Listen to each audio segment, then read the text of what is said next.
Sementara itu, Ketua Tim Kampanye Daerah Kota Mobagu Anies Baswedan Muhaimin Iskandar Amin memasang target 70% suara dalam pemilihan presiden nanti.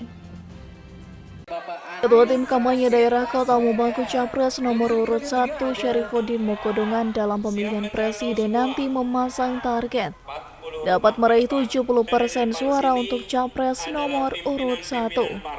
Hal ini disampaikan selesai kampanye terbuka yang dihadiri oleh kandidat Presiden Anies Baswedan di lapangan Molino, Kota Mobagu, Senin kemarin.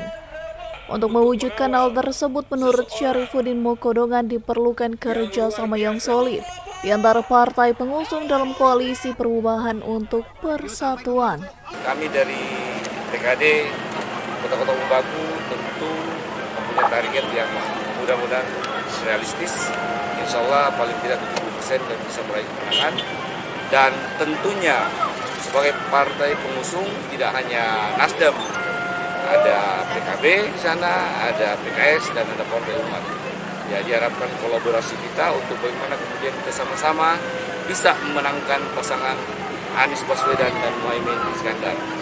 Target 70% suara ini dirasa realistis dengan melihat rekam jejak Amin yang dianggap baik, serta dukungan basis massa masing-masing partai pengusung di Kota Mobagu.